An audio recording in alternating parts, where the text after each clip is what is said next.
شما به فلسفه زندگی نیاز دارید. خوشبینی یا بدبینی؟ واقعا خطری بالاتر از این در جهان وجود ندارد که ما به جای صفت پسندیده خوشبینی، بدبینی یعنی متضاد آن را انتخاب کنیم. اگر لازم باشد به طور نسبی سخن بگویم، باید اذعان کنم که من یک فرد خوشبین هستم و در تمام دوران حیاتم صرف نظر از اتفاقاتی که برایم روی داده هرگز از خوشبینی دست نکشیدم. یک بار در یکی از سفرهایم به دور دنیا در داخل هواپیمایی که نشسته بودم، هواپیما ناچار به فرود اضطراری شد و یک بار دیگر در سفر جداگانه به هنگام بلند شدن هواپیما از باند فرودگاه داخل آن آتش گرفت. در هیچ یک از این حالات مسئله مرگ به ذهن من خطور نکرد. من حدس میزنم این نشان دهنده معیار خوشبینی من است. وقتی که به واقعیات مینگرم همواره فکر میکنم شرایط بحرانی و لحظات خطرناک بسیار زودگذرند.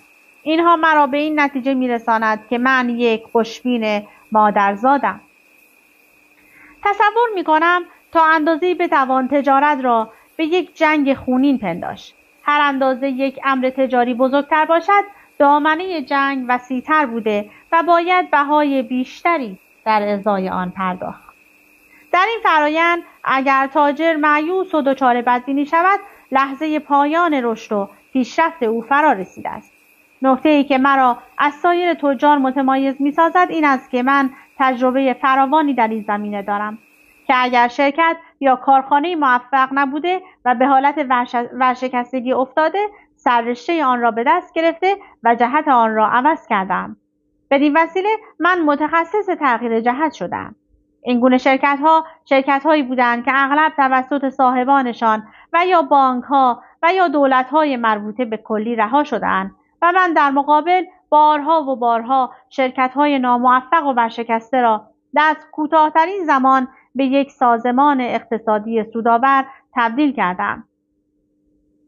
این موضوع همواره توجه رسانه‌های گروهی بین‌المللی را به خود جلب کرده و وقتی توسط آنان مورد سؤال قرار می‌گیرم، همیشه این جواب را تکرار می‌کنم که وقتی دیگران شمارش معکوس غیر ممکن‌ها را شروع می‌کنند، من به شمارش ممکن‌ها می‌پردازم.